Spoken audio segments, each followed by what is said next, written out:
Всем привет, меня зовут Даша, и сегодня я записываю видео по психософии для канала Императивная соционика. Кошка Ева по-прежнему где-то здесь, может быть, вы ее увидите, может быть, нет, зависит, в общем-то, от ее настроения. Вопрос первый. Расскажите о своей основной деятельности и о своих увлечениях. Как вам нравится отдыхать, чем любите заниматься в свободное время? Ну, я уже отвечала на этот вопрос в соционической анкете. Я работаю, учусь на переводчика, учу иностранные языки, встречаюсь с близкими людьми, с друзьями, занимаюсь такими довольно странными штуками, как, например, соционическое психософское типирование. Как мне нравится отдыхать. Отдыхать — это вообще, в принципе, безусловное счастье. Ну, во время отдыха, на самом деле, я обычно занимаюсь тем, на что не хватает времени в работе и учебе, то есть хожу там на всякие маникюры, педикюры, к парикмахеру, вот, встречаюсь с друзьями, выезжаю в пригороды, чтобы погулять там, пофоткаться. Такими делами. Так, вопрос второй. Как много внимания вы уделяете своей внешности? Стремитесь ли ухаживать за собой? Если да, то каким образом? Во внешности я уделяю внимания много, но как-то, наверное, бестолково. Точнее, не то чтобы бестолково, просто мне очень тяжело даются все штуки, связанные с внешностью. К примеру, меня очень интересуют вопросы стиля. Стиля как того, как человек с помощью одежды, там, аксессуаров, всего своего внешнего облика транслирует миру что-то о себе. Потому что даже если мы совсем не увлекаемся там, шмотками, шопингом, некоторые считают, что типа выше их, мы все равно рассказываем о себе что-то миру. К примеру, мы рассказываем, что вот я считаю, что я слишком умна, чтобы увлекаться шопингом. Вот. Поэтому я действительно часами читала про всякие цветотипы, линии фигур, виды фигур, про посадку одежды на фигуру, про то, какой стиль когда был, какой стиль несет, какой месседж, какое сообщение, да, там, во внешний мир, какие визуальные ассоциации рождает определенная одежда. Вот, с тем, чтобы, конечно, в первую очередь применить это все к себе. Вот. И да, ухаживать за собой. Ну, я люблю всякие маникюрчики, массажи. Я обожаю ходить в парикмахерскую. Прям я кайфую от того, как кто-то работает с моими волосами. Вот. И, в принципе, я немножко повернута на всякой экологичности там и так далее. То есть у меня вся уходовая косметика максимально там натуральная. Я слежу, чтобы там мои шампуни все тоже были максимально натуральные. Вплоть до там, не знаю, средства для мытья посуды, оно тоже должно быть какое-то там не без вредных всяких элементов, там, или капсулы для посудомойки, скажем. Вот я чуть-чуть на этом, как бы, да. Вот, если я не могу купить что-то максимально экологичное, я обычно покупаю что-то для детей, например, там детский порошок или кондиционер для детского белья. Потому что у меня есть рациональное убеждение, что, может быть, в продукцию для детей не запихнут такое количество вредных веществ, как в продукцию для взрослых. Так. Вопрос третий. Обращаете ли вы внимание на внешность других людей? Склонны ли давать советы, делать комплименты чужой внешности или критиковать ее? Насколько внешность человека влияет на ваше к нему отношение? Да, я обращаю внимание на внешность других людей. Может быть, даже больше на запахи, чем на внешность. То есть мне очень важно, чтобы у человека приятно пахло, чтобы от него там не пахло потом или чем-то другим, потому что я к запахам очень-очень чувствительна.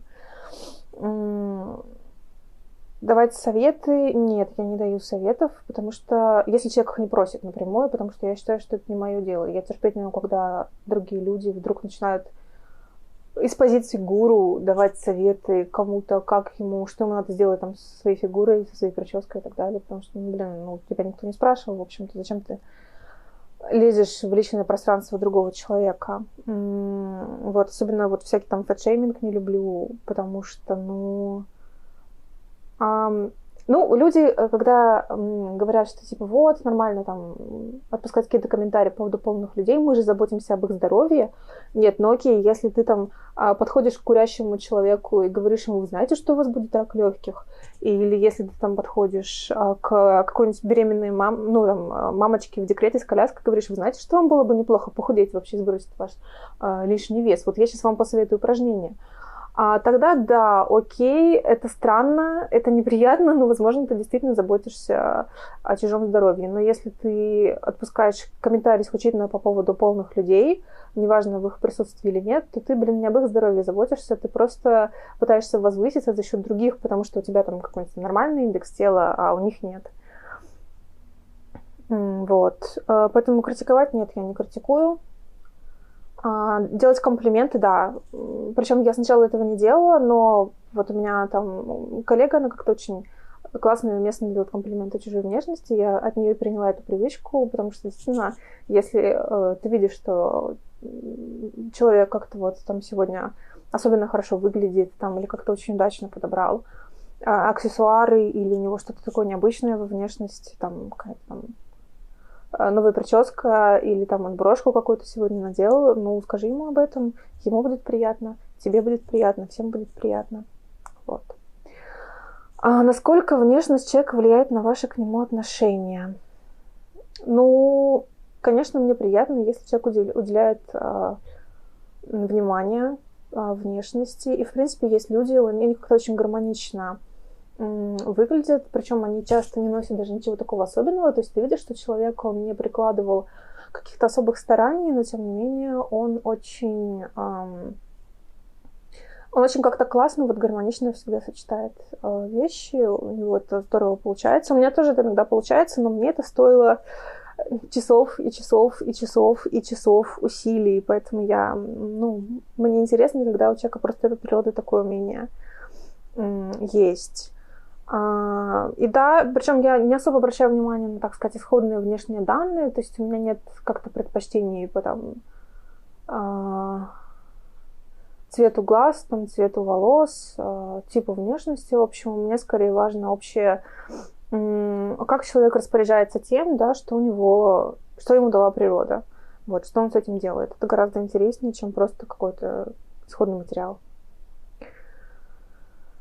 4. Обращаете ли вы внимание на физическое состояние других людей, например, усталость, голод, сонливость? Человек прям совсем должен падать, мне кажется, падать в обморок, чтобы я обратила внимание, что он там устал, ему плохо, он голоден, или он не должен об этом долго говорить, например. Честно говоря, я чувствую себя очень плохо, когда вдруг люди начинают как-то активно привлекать мое внимание к таким вещам, что типа вот что-то там как-то они себя не так чувствуют, или что-то они там такое ощущают, или вот им кажется, что вот может быть там, я не знаю, они заболевают, и они как-то себе очень подробно начинают об этом сообщать. Я просто не понимаю, что мне делать с этой информацией, зачем мне человек сейчас сказал, он хочет, чтобы я решила проблемы или что это такое вообще. Поэтому нет, я в принципе не люблю привлекать внимание других людей к моему физическому состоянию. Я не люблю, когда кто-то привлекает внимание к своему физическому состоянию. Я не люблю никаких лишних разговоров, наверное, каких-то подробных обсуждений этой темы. Это кажется мне каким-то, не знаю, неприятной, в общем, темой. Вот, если человек болеет, то, конечно, я могу там о нем как-то позаботиться. Вот. Вопрос 5. Нравится ли вам заботиться о людях, животных, выращивать растения? Я буду поэтапно отвечать, тут 3 вопроса. Так, нравится ли вам заботиться о людях, животных, выращивать растения? Ну, у меня есть кошка. Я о ней забочусь, потому что так надо. Она мне очень нравится, она замечательный питомец, вот. Но там за ней нужно, конечно, следить, за ней нужно ухаживать. Я ее вовремя провакцинировала Кната. Там нужно каждый день ее там в туалет выносить, кормить ее, менять ей водичку обязательно. Вот. Я ей выстроила режим питания такой. Ну, я сразу изначально кормила ее хорошим кормом, естественно, потому что породистая кошка, слабая печень, там некоторые другие особенности, за которыми нужно следить. Вот, поэтому я выстроила режим питания так, что у нее есть 2 небольших приема влажного корма в день, завтрак и так полдник, скажем так.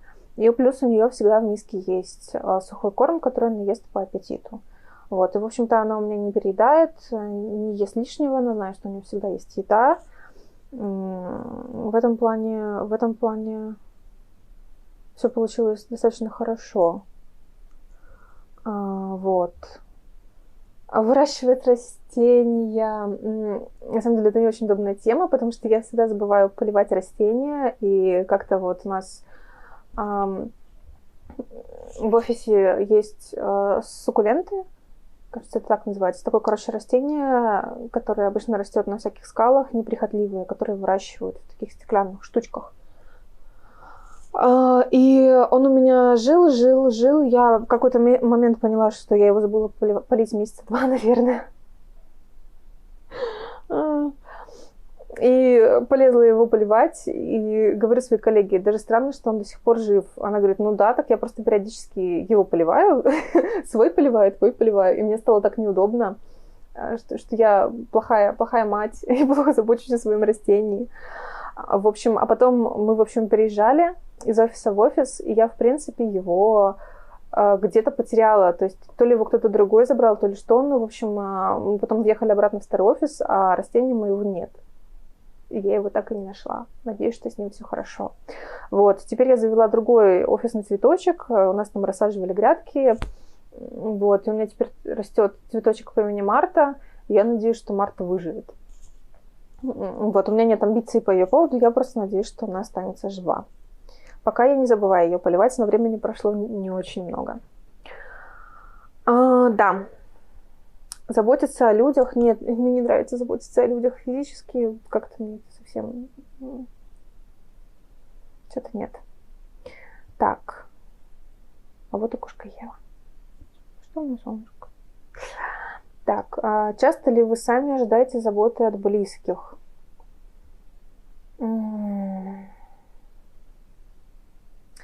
Ну, это приятно, когда о тебе заботятся. Наверное, мне больше нравится такая спокойная, что ли, забота. Ну, то есть, например, когда мы отдыхали зимой в Ялте, и нам нужно было взобраться, ну, мы хотели взобраться на Айпетри, и мой спутник просто достал из чемодана свитер, надел на меня, сказав, что он знал, что я все равно ничего теплого с собой не возьму, и я там замерзну обязательно, если он не возьмет свитер. И не наденет его на меня. И это было так приятно, что кто-то вот подумал, что я действительно в этом плане разява, я не предусмотрительна, я могу забыть что-то, и позаботился обо мне. Вот такая забота, это очень ценно. Ну, там, когда кто-то с лекарствами может сходить, если ты болеешь. Вот. Да, ну так, в принципе, я могу сама о себе позаботиться, но приятно, когда это кто-то делает. Так, как вам нравится, чтобы... Ну, я уже вот сказала, чтобы это не было излишне, чтобы, то есть, не кто-то постоянно носился возле тебя и спрашивал, а что ты хочешь, а что ты хочешь, а что ты хочешь, потому что это вот реально напрягает. Ну, как бы, когда вот слишком как-то много вопросов задают или слишком какая-то настойчивая, настырная забота, это странно. Ну, то есть легче, когда в каком-то просто таком лайтовом повседневном режиме кто-то тебе просто думает. Так, вопрос 6. Любите ли вы заниматься спортом, гулять, ходить пешком? Как себя чувствуете, если ведете малоподвижный образ жизни? Со спортом у меня очень тяжелая тема. Мне очень-очень-очень сложно себя мотивировать. Ну, то есть В фитнес-клубе я могла ходить только на групповые занятия, потому что просто вот час этот начинается, двери закрываются, и тебе неудобно уйти, потому что все вокруг занимаются, потому что тренер там скачет перед тобой, и, в общем, тебе приходится этот час как-то выдерживать, но это прямо очень, очень тяжело. В идеале дома, то есть я, в принципе, не включаю какие-то ютубовские спортивные ролики дольше 15 минут, которые идут, потому что я понимаю, что я не могу на такое время сосредоточиться на своем теле. То есть вот до 15 минут нормально, дальше уже очень тяжело. Гулять только в компании. Одна гулять я, например, не люблю. Ходить пешком тоже, в принципе. Если достопримечательности осматривать или там город какой-нибудь новый исследовать, то да, можно очень долго ходить пешком. А так, без цели, наверное, нет. Малоподвижно веду, чувствую я себя очень плохо, если веду малоподвижный образ жизни, потому что, с одной стороны, хочется шевелиться, с другой стороны, не хочется шевелиться. И как-то вот... без компании у меня не получается. Так. Я, на самом деле, в принципе, достаточно подвижна, то есть мне тяжело долгое время оставаться в одном положении, даже когда я там на работе сижу, я обязательно каждые там полчаса-час встану, пройдусь, там дойду куда-нибудь, схожу за кофе, в общем, какие-то такие вещи буду делать, потому что, тяжело. Я и когда сижу, постоянно положение меняю, так или иначе. Как вы поддерживаете порядок в доме? Часто ли делаете уборку? Седьмой вопрос. Раз в неделю я делаю уборку. Я пришла к такому режиму, когда жила одна, чтобы не думать о том, не зависать в мыслях о том, как часто мне нужно мыть пол, а как часто мне нужно запускать стиралку. Потому что вот легко, там я выделила себе, например, воскресенье. Я знаю, что в воскресенье мне нужно прибраться в квартире, пропылесосить, помыть пол, запустить стиралку, поменять постельное белье и так далее. То есть это вот ты выгружаешь просто из своей головы эти мысли все там, а когда это делать, а грязный ли у меня пол, и живешь спокойно и счастливо, просто раз в неделю поддерживая порядок. Если у меня совсем-совсем не было сил, я делала на минималках там уборку, потому что, скажем так, сделать уборку не очень тщательно гораздо лучше, чем не делать ее вообще. Так, 8. Какие бытовые проблемы у вас возникали во время проживания с другими людьми, родителями, паром, девушкой? Какие ваши привычки раздражают других людей? Что раздражает вас? Бытовые проблемы, наверное, возникали проблемы, связанные с разделением обязанностей, потому что я, когда живу с другим человеком, лучше все-таки как-то на берегу обговорить, и когда этого нет, я не могу все тянуть на себе, то есть вот вообще не могу.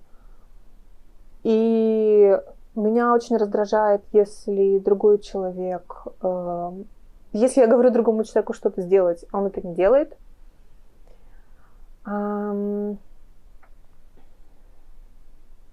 Если на мне вся готовка, например, то есть, в принципе, я лучше вообще не буду ничего готовить, чем все возьму на себя, честно говоря.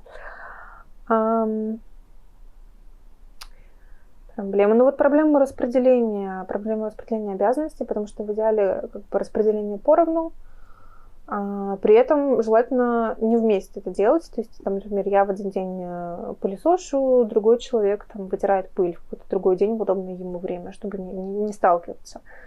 Я также не очень люблю совместно готовить, но в принципе это можно. Это не раздражает, просто я и одна могу, в принципе. Одна, скажем, я это делаю эргономичнее как-то. Вдвоем придется координироваться, это будет посложнее.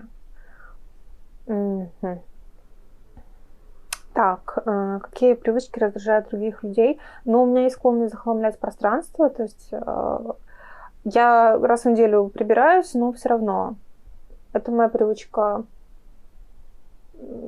раздражает других людей. Я не всегда аккуратна. Я сушу по утрам голову феном. И это будет людей. Так, какие привычки? это раздражает меня. Но меня раздражает, если человек сваливает все на меня и ожидает, что у нас будет какая-то великая чистота и так далее. Потому что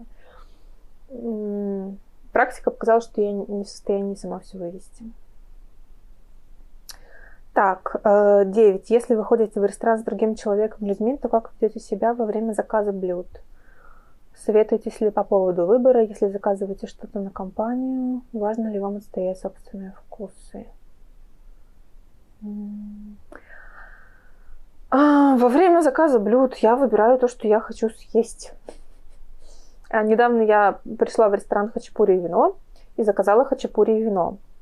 Потому что если эти два блюда фигурируют в названии, наверное, они неплохие. Вот. В принципе, как я уже говорила в соционической анкете, у меня действительно нет пищевых предпочтений. Практически. То есть, в принципе, я просто решаю, там, что я хочу сейчас есть. Там, твердое, жидкое, сладкое, соленое, мясо, рыбу. И делаю заказ, исходя из этого желания. Советовать? Нет, я не советуюсь. Даже не припомню, что я когда-то советовалась. Но я могу посоветоваться, если я знаю, что человек в этом ресторане был, и, может быть, он знает, там, вкусное какое-то блюдо или не очень. Но, в принципе, если он не очень вкусный, я все равно его съем. Собственные вкусы, у меня нет особо собственных вкусов, поэтому я не отстаиваю. Как бы, я единственное, не люблю очень жирное, поэтому если там, например, суши-сет какой-то заказывать, скорее всего, я буду агитировать за то, чтобы это были не запеченные роллы, потому что туда пихают какое-то дикое количество соуса, практически целиком состоящего из майонеза. Вот. Но, в принципе, у моих друзей тоже схожие вкусы, поэтому проблем каких-то с выбором у нас нет. Я далеко не всегда участвую вообще в этом, потому что мне это не очень важно. Так, вопрос 10. Как вы считаете, есть ли у вас актерские способности? Хорошо ли у вас получается скрывать свои чувства, либо изображать дружелюбие, когда вы негативно настроены?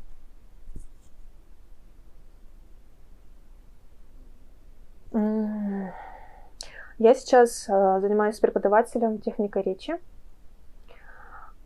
Мне это было интересно. Мне это интересно с профессиональной точки зрения, поскольку из всех направлений перевода мне интереснее всего устный перевод, устный последовательный либо синхрон. И так или иначе он предполагает взаимодействие с аудиторией. И я решила, что мне нужно попрактиковаться и в дикции, и в речи, и в эмоциональном воздействии, и в работе с аудиторией, поэтому нанялась преподавателя по технике речи. Как выяснилось, актерских способностей у меня особенно нет. Интересно, кстати, я всегда считала, что они у меня есть, но как-то вот очень тяжело изобразить какую-то эмоцию, когда у тебя внутри нет этой эмоции. Ну, то есть, когда мне нужно было, там, например, ободрить человека, это выглядело так, как будто я просто... я вот теперь 5 минут тебя поободряю, а потом, в общем, пойдем уже заниматься какими-то другими, более интересными делами. Скрывать свои чувства. Вот скрывать свои чувства у меня получается очень хорошо. Я практически ничего не показываю наружу. Каких-то глубоких эмоций точно нет. В принципе. Изображать дружелюбие. Не то чтобы изображать. Изображать не очень хорошее слово. Скажем, когда человек ко мне дружелюбен, я могу быть дружелюбна с ним совершенно спокойно, как бы я к нему не относилась практически. Вот. Поэтому изображать обычно ничего не приходится. Я просто общаюсь вежливо, дружелюбно, так же, как человек со мной общается, и, в общем, проблем каких-то у меня не возникает. Вопрос 11. Нравится ли вам заниматься какими-то видами творчества? Если да, что вас в этом привлекает? Наверное, сейчас, к сожалению, в плане творчества я по большей части потребитель. То есть я на такой стадии, когда я читаю книги о том, как писать книги, но при этом ничего не пишу. Ну, есть определенные там факторы, почему сейчас так, но, конечно, мне эта ситуация не очень нравится. Я всегда, сколько себя помню, писала хотя бы дневник, хотя бы какой-то блог. Я писала стихи. Ну, это вот стихи — это чисто такое что-то сиюминутное, просто настроение, или просто у меня в голове появляется какой-то образ, мне хочется его зафиксировать, и происходит стихотворение, рождается стихотворение. Наверное, у меня сейчас недостаточно внутренней честности, чтобы писать книги, потому что писательство в любом случае требует... Всегда вкладываешь в то, что ты пишешь, очень много личного. И поэтому, ну, скажем, если там ты не Дарья Донцова, то, скорее всего, тебе придется перетряхнуть очень много там всякого глубокого, чтобы написать книгу. Хотя ты пишешь ее как бы не о себе, а о других вымышленных персонажах, но, тем не менее, все равно своего вкладывается очень много. Вот.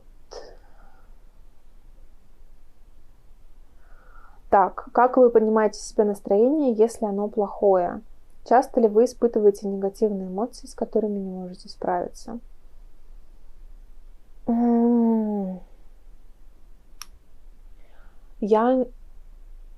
Я не могу сказать, чтобы я когда-то вот утром вставала с кровати и думала, сегодня у меня плохое настроение. Я обычно не рефлексирую такие вещи. Понимаю. Иногда у меня бывает такое растревоженное состояние.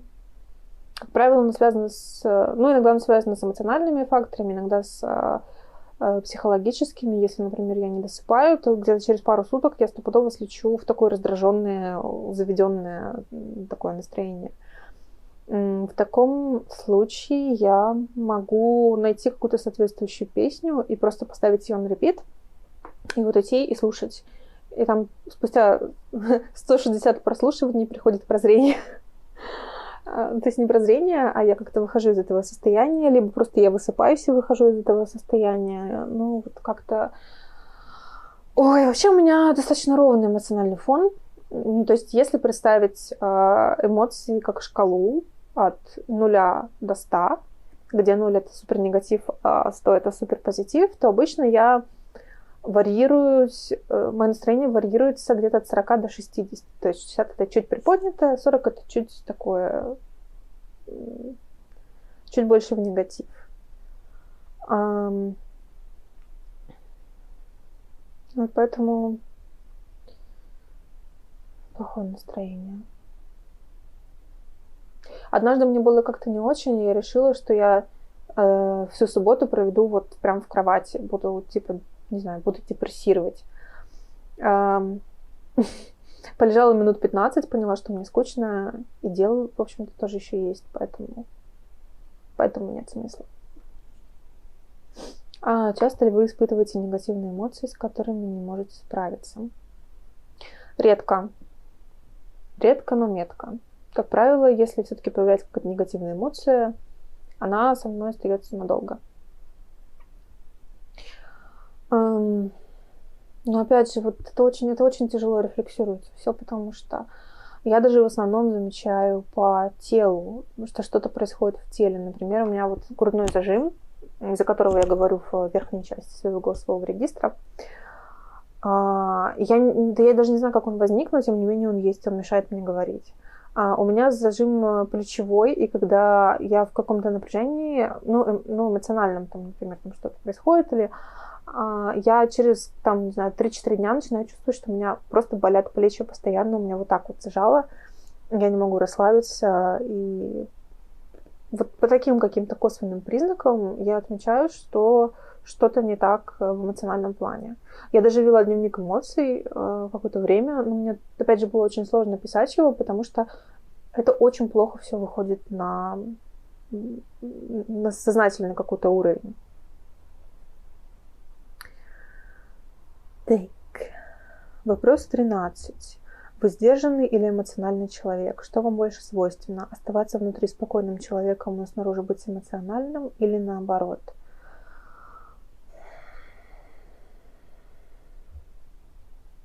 И то, и другое вполне может быть.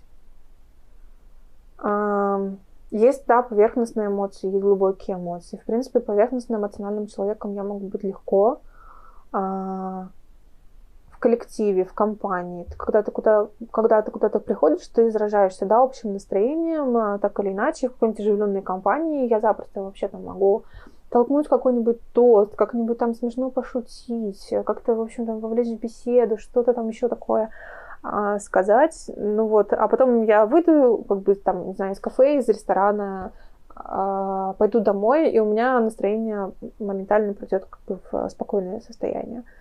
Вот поэтому снаружи эмоциональным в компании я могу быть запросто, если это эмоциональная компания. Что касается глубоких эмоций, тут скорее я буду внутренне эмоциональным, а снаружи все будет гаситься, потому что я не всегда... Ну, как-то вот я не знаю, мне не получается выражать эмоции. Я даже училась с психологом это делать, потому что я считала, что, в принципе, я очень ярко выражаю свои эмоции, все должно быть понятно. И почему окружающие не понимают, наверное, по злому умыслу какому-то, в общем, близкие люди не отслеживают. А потом, я просто отслеживаю эмоции по каким-то микрожестам, микродвижениям. Я практически всегда понимаю, что человек чувствует, если совсем... если мы не берем совсем таких интровертов, очень спокойных, по которым вообще ничего не понятно, я достаточно легко читаю. Но, как выяснилось, не все могут, как я. Это прям было открытие для меня. И мне в какие-то моменты приходится специально утрированно выражать эмоции интонациями, как-то вот жестами, мимикой, хотя это для меня очень не характерно, и мне это не очень нравится, и мне это как-то неорганично ощущается совершенно. Но чтобы другой человек понял, мне иногда приходится так делать. Вопрос 14. Если кто-то рядом с вами расстроен и опечален чем-то, то сможете ли вы помочь этому человеку? Если да, то каким образом вы это сделаете? Зависит от того, что это за человек. Если это человек незнакомый, я не буду ничего делать. Я считаю, что это его дело, и я не должна вмешиваться в его эмоции. Вот. Иногда так смотришь, думаешь, стоит ли, а потом решаешь, что в принципе нет, наверное, не нужно, потому что, он сам это переживет, сам к какому-то там внутреннему придет. Так или иначе, это состояние... он сам, в общем, справится с этим своим состоянием. И позывы как-то помочь малознакомым каким-то людям, с которыми меня не связывают близкие личные отношения, у меня нет. Другое дело — близкие люди. Близкие люди могут рассчитывать на то, что я их выслушаю.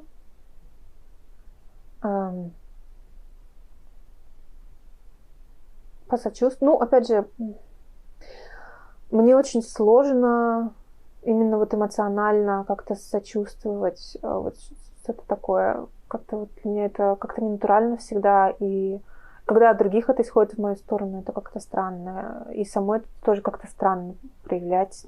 Как-то выслушать, да. Когда там особенно человек бомбит, там несет, ему надо высказаться вообще без проблем. Прям утешение. Утешение мне дается очень тяжело. Помочь делом — это одно, а вот именно прям вот посочувствовать. При этом я очень хорошо чувствую чужие эмоции. То есть у меня там не так давно был случай, когда я живу на конечной станции метро, я стою в вагоне, и вот я чувствую, что мне что-то вот как-то... Я постоянно пытаюсь... Мне постоянно кажется, что вот женщина, которая сидит передо мной в вагоне метро, она то ли выйти хочет, то ли что-то. Я постоянно вот как-то то ли пытаюсь дать ей дорогу, то ли что, в общем, как-то такое. А потом я поняла, что она просто очень волнуется почему-то, и она постоянно ерзает, и вот постоянно как-то оглядывается и делает вот какое-то такое движение, как будто привстает. И я автоматически, бессознательно считываю это и пытаюсь дать ей дорогу, там, чтобы она прошла, потому что считаю, что она сейчас будет на следующей остановке выходить. И меня уже само начинает как бы немножко подбешивать, потому что я не понимаю, что происходит. Вот человек рядом, там, передо мной сидит, волнуется, в то время как ничего вообще не происходит, и едет она, как и я, до конечной остановки. Ну то есть это как-то просто... Вот, то есть эмоции на бессознательном уровне других людей считываются, влияют, но очень тяжело как бы понять, что происходит, и что-то с этим сделать. Вот, наверное, очень непонятно ответила, но лучше я не сформулирую, пожалуй. Так. 15. О чем вам больше всего нравится разговаривать с друзьями и знакомыми? Как вы любите проводить время в компании, помимо общения? С друзьями и знакомыми я могу разговаривать о чем угодно. Об их работе, о моей работе, об учебе, об иностранных языках, о смешных случаях, о психологии, о окружающих людях, об отношениях, о философии, вообще все что угодно. Я любую тему фактически могу поддержать.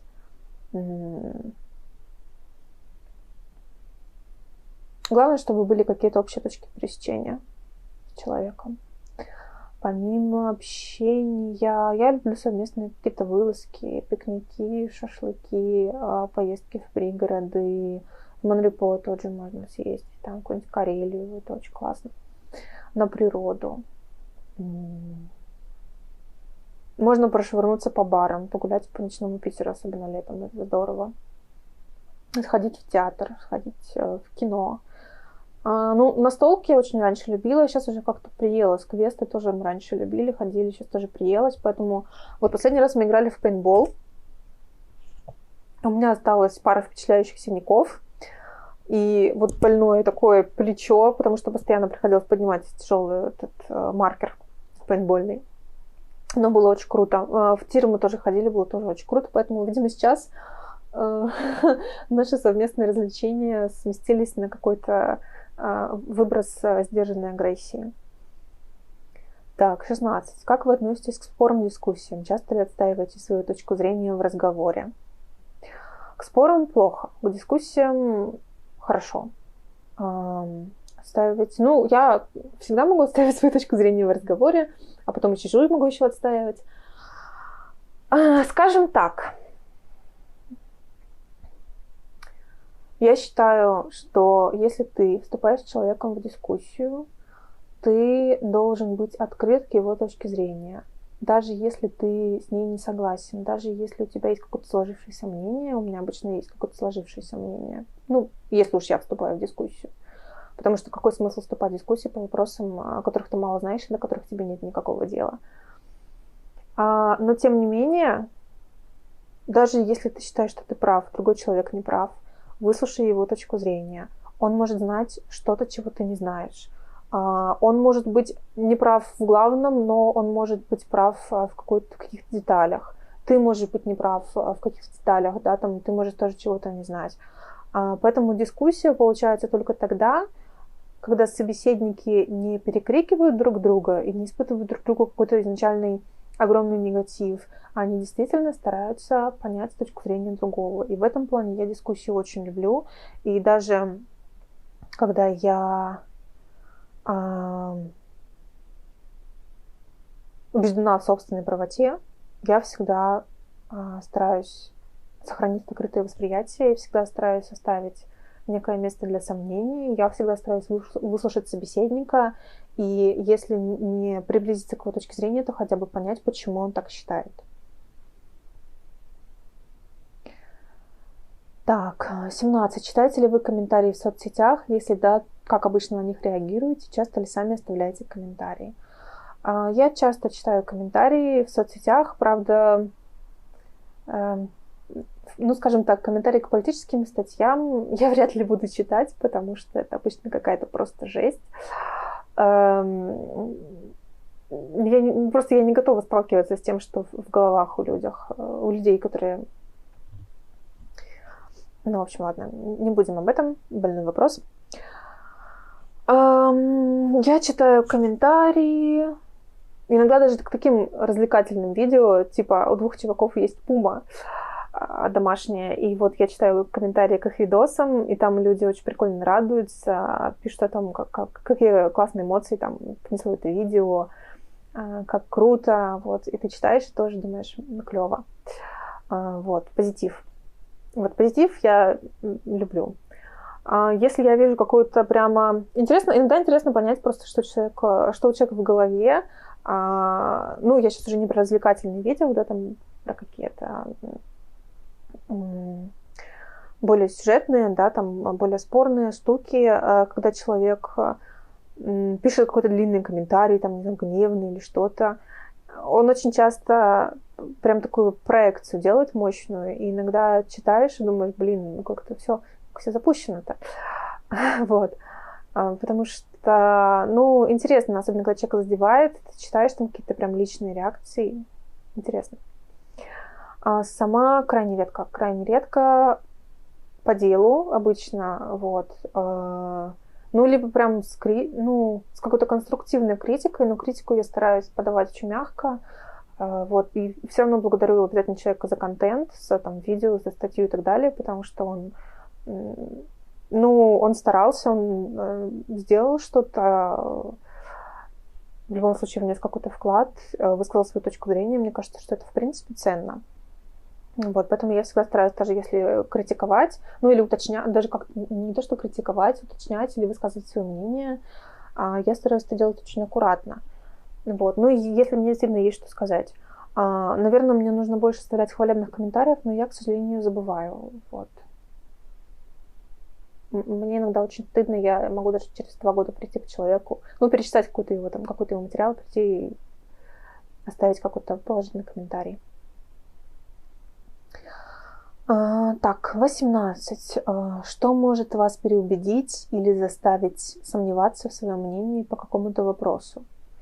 Какие методы вы сами используете, чтобы переубедить собеседника? Заставить сомневаться. Есть такая прекрасная книга, она называется «Как лгать с помощью статистики». Она довольно старая, судя по всему, судя по цифрам, по уровню заработка, там, другим цифрам, которые там приведены. Но особенно ничего не изменилось. В принципе, я думаю, для людей, которые тоже работают со статистикой в каком-то большом масштабе, нового там... Ну, будет новое, но его будет не так много, в принципе, потому что ко многим выводам ты сам приходишь. Я к тому это говорю, что очень легко манипулировать информацией. Даже статистической информацией. Статистическую информацию можно представить очень по-разному. Поэтому переубедить меня может какая-то новая информация. Да.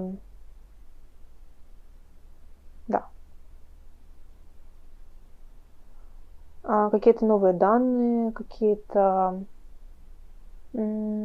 моменты, которых я не учла, не заметила. Ну, в принципе, у меня изначально, на самом деле, не по всем вопросам есть мнение. То есть иногда просто там мне что-то говорят, я фиксирую это в памяти. И к изучению этого вопроса я могу, на самом деле, обратиться тогда, когда меня это само заинтересует, там, или когда кто-то там из моего близкого окружения всерьез этим заинтересуется, начнет мне толкать там про эти все темы, и тогда уже я начну интересоваться, начну сама читать, составлю свое мнение. Читать, смотреть. Я обычно стараюсь прочитать, посмотреть вообще максимум всего, что я найду. Я просто потребляю информацию какими-то мегатоннами. И для меня это нормально абсолютно. Я постоянно в этом состоянии нахожусь. Месяц назад я заканчивала свой день тем, что я смотрела политические дебаты, в основном происходящие в Соединенных Штатах, в Канаде. Просто потому, что мне было это очень интересно. Вот многочасовые там всякие эти. Я смотрю источники, смотрю статистику, смотрю, на чем люди основывают свое мнение. Мое сердечко, оно всегда на стороне людей, оперирующих фактами. То есть эмоции — это когда люди начинают апеллировать к чувствам, мне это вызывает такое какое-то... не знаю, мне иррационально кажется, что к чувствам начинают апеллировать, когда нечего сказать по существу, но очень хочется выиграть в споре. И я не очень уважаю такое поведение. Вот, поэтому, да. Чтобы переубедить собеседника, в принципе, я просто слушаю и рассказываю, что я думаю об этом, какие сомнения, может быть, у меня вызвали аргументы собеседника. Я говорю, что, может быть, он не подумал вот об этом, еще об этом и об этом. По сути, да. Но, с другой стороны, у меня нет цели переубедить в чем-то людей, человека. В принципе, нет такой задачи.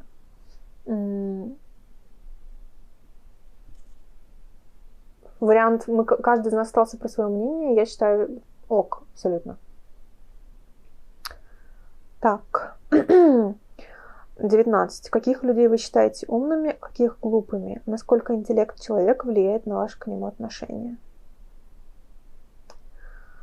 Я не живу в бинарном мире, где есть умные и глупые люди. Я очень... Мне кажется странным, когда у человека есть критерии, что типа вот если ты не читал этого, не смотрел вот этого и вот этого, ты не можешь считаться умным человеком. Пардон, но в мире, где есть всякие Евгении Стрелецкие, у которых там 2 или 3 у нее высших образования, но толкает такое, что просто офигеваешь после просмотра вот этого всего. Мне не кажется, что в принципе существуют какие-то формальные критерии умности и глупости. Поэтому я не оперирую такими категориями. Мне тяжелее общаться с людьми. Наверное, я меньше ценю дискуссии с людьми, которые не могут воспринять чужую точку зрения. Вот это я считаю недостатком, пожалуй. Да. Насколько интеллект человека влияет на ваши к нему отношения? Да не насколько не влияет. У нас просто будет либо больше общих тем для разговора, либо меньше общих тем для разговора. Но, в принципе, я никогда не думала, Петя глуповат, не буду с ним общаться. Такого, в принципе, нет. Вопрос 20. Вы больше склонны слушать других людей или рассказывать им что-то? Наверное, больше слушать. То есть, если человек меня спросит, я могу вообще выдать ему полную информацию, как сказала моя подруга, что ты там можешь молчать, потом у тебя что-то спросят, и ты просто такой выплеснешь море, такой массив информации на человека. Но слушать других, наверное, мне нравится чуть больше. Хотя рассказывать я тоже могу. Почему бы нет? В интересной дискуссии, в интересной компании. Так, вопрос 21. Нравится ли вам выступать публично? Склонны ли вы тщательно готовиться к выступлению или импровизировать? Легко ли вам отвечать на вопросы по теме выступления, если это лекция или презентация? Мне не нравится выступать публично. Я чувствую себя скованной и зажата. И мне всегда кажется, что я как-то неправильно подобрала одежду, у меня как-то волосы торчат, или я как-то не так выгляжу. Вот это меня очень стопорит. Иногда приходится. В принципе, гораздо легче, когда, например, переводишь выступать публично, потому что все-таки, основной фокус не на тебе, а на рассказчике, на докладчике. Ты просто переводчик. Б, это работа. Моя работа — это нести информацию, у меня есть цель.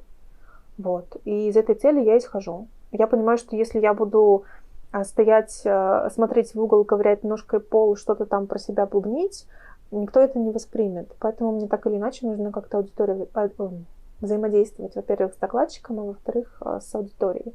Вот. Но я обычно в таких случаях стараюсь просто выстроить именно эмоциональное взаимодействие с докладчиком. Очень классно, когда появляется какой-то эмоциональный резонанс с докладчиком, потому что тогда реально лучше идет процесс, и аудитория лучше все воспринимает. В общем, да.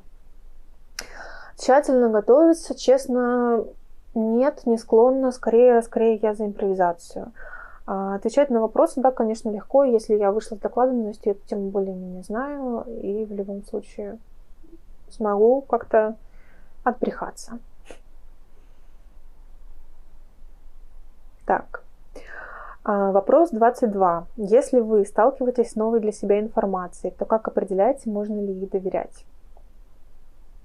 На самом деле, я уже частично, считаю, ответила на этот вопрос. Я смотрю источники, смотрю, откуда человек взял то, что он говорит, смотрю, подтверждают ли, что это за исследования, каким выводом они пришли, какие цифры еще есть в этом исследовании, потому что даже там какую-то одну цифру, например, могут озвучить, а там 3 других, которые имеют большее значение, умолчат. Какая была выборка, вот, каким образом проводился опрос. Ну, вот, если мы, да, говорим о статистике, можно почитать книги, на которые человек ссылается. Вообще классно, когда звучат какие-то названия источников, потому что если человек просто бросает какие-то громкие фразы, типа, вот знаете, очень легко мозг очень обманывается фразами типа, но это же точно известно, что там, или не знаю, 70% женщин, они вот там делают вот то-то, там 70% женщин хотят ребенка. Очень легко бросаться цифрами, очень легко все это выдумывать, но если нет источников, если нет подтверждения, если эти 70% получено тем, что ты отпросил 10 женщин в своем окружении, и 7 из них сказали, что да, они хотели ребенка, или хотят ребенка, то как бы, ну, сори, но нерелевантно. Так, 23. Какие решения вы считаете самыми важными в своей жизни? Расскажите, как вы принимали эти решения. На самом деле это очень тяжелый вопрос, потому что я...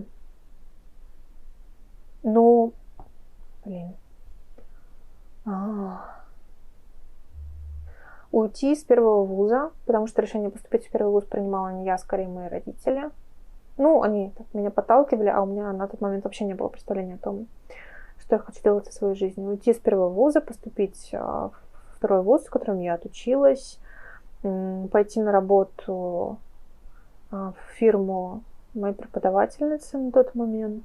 Ну, то есть у меня был выбор между более оплачиваемой, но более скучной работой, и менее оплачиваемой, но более развивающей работой. Вот, я выбрала второй вариант. Все решения по смене работы, по покупке квартиры, по продаже квартиры, по покупке новой квартиры. Наверное, вот это достаточно важное решение, потому что не так определяющее, как принимала. Но у меня все идет от внутренней уверенности в том, что так надо.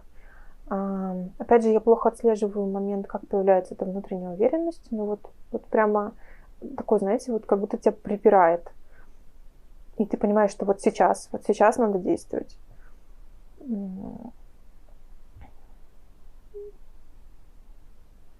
Наверное, вот да, просто появляется какая-то цель, какое-то желание, а дальше оно все как-то само выстраивается. Я не могу сказать, что я прям сознательно вот там, я не знаю, записывала планы, что вот через 3 месяца я буду вот это, через там еще 2 месяца я буду вот это. Нет, просто оно само как-то вот подтягиваются нужные там возможности, люди, ресурсы к тому, чтобы я пришла к этой цели. Оцениваете ли вы людей по их достижениям? Хотите ли, чтобы ваши достижения были по достоинству оценены окружающими? Наверное, сначала на второй вопрос отвечу. Мне все равно. Я не очень воспринимаю такого рода всякое, человек сказал, типа, о боже, ты там такая крутая, что ты сделала вот это, ты смотришь, думаешь, чё? То есть, как я должна на это реагировать? Зачем? Почему это важно? Почему вообще другой человек вдруг об этом заговорил? Это как-то странно. Оцениваю. Понимаете, чтобы оценить человека по его достижениям, если бы я вдруг зачем-то задалась этим вопросом, мне нужен контекст. Вася в 30 лет пошел в магазин за сигаретами, не говорит мне ни о чем. Может быть, Вася какая-нибудь там агорафобия, кажется, агорафобия — это боязнь открытых пространств. Я могу путать. Может быть, это наоборот боязнь закрытых пространств. Нет, это клаустрофобия. Да, у Васи может быть агорафобия, и он из дома не выходил с 15 лет. И то, что вот сейчас, в 30 лет, он наконец-то смог выйти в магазин за сигаретами И даже ответить продавщице на вопрос, будете ли вы платить наличкой или картой, и не швырнуть ей в лицо пачку сигарет и не убежать, это офигительно просто достижение для Васи. Вот. Но я-то Васю не знаю, поэтому я не могу оценить. Но даже со знакомыми людьми я не могу сказать, что это имеет для меня какое-то значение. Опять же, меня не особо интересует чужая жизнь в этом плане. Так, 25. Часто ли вы советуетесь с другими людьми? Если да, то по каким вопросам могут ли они повлиять на ваше решение? Советуюсь. Обычно я просто по факту сообщаю, там, типа, я продала квартиру и купила другую квартиру. Советуюсь. Да нет, не часто. А зачем? Ну, то есть мне всегда немножко странными казались сравнения там, типа, с другими людьми, потому что я же не другие люди, я это я. И, ну, какая-то...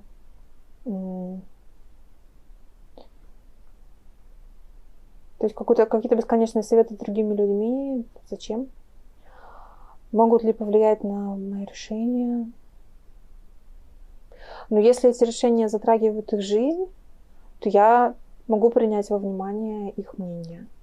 Но тем не менее, по большей части, если я уже пришла к какому-то решению, значит, для меня оно имеет наибольший смысл, для меня оно является оптимальным. И повлиять на меня, как-то странно вряд ли получится. Так, часто ли вы сами даете совет другим людям по поводу того, как им лучше поступить? Если да, то как реагируете, когда к вашим советам не прислушиваются?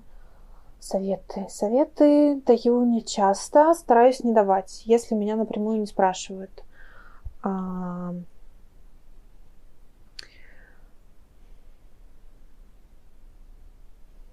Могу высказать мнение.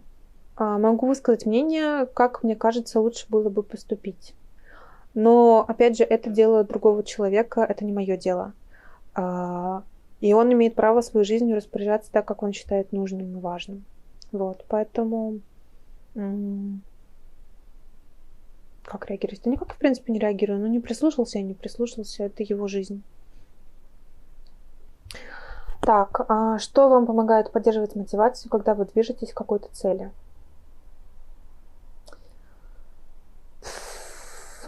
Последний блок вопросов как-то очень сложный. Поддерживать мотивацию.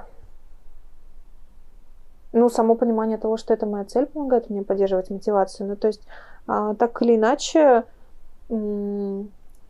если это, глобальная какая-то штука, то она требует каких-то постоянных усилий.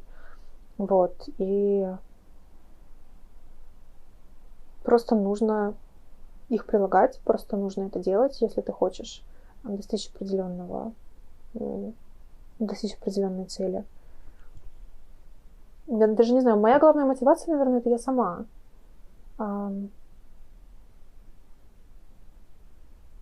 Если я сама не считаю, что нужно что-то делать, я никогда не буду это делать. Вот. Если я сама считаю, что это имеет смысл, то я буду это делать. Вот. Никакие внешние мотивации для меня, к сожалению, не работают. Это на самом деле очень печально, потому что меня, когда я была подростком, часто упрекали в том, что я неактивна, что я там мало чего хочу. Если внутри нет стремления, то мне невозможно заставить себя что-то захотеть. Вот. Если внутри есть стремление, то меня может остановить только недостаток физических сил, просто какой-то недостаток физического ресурса на то, чтобы это сделать. Вот. Наверное, как-то так. Что же, на этом я закончу отвечать на вопросы анкеты. Спасибо всем, кто меня выслушал, всем, кто высказал какую-то версию. Буду очень рада получить от вас обратную связь. Пока!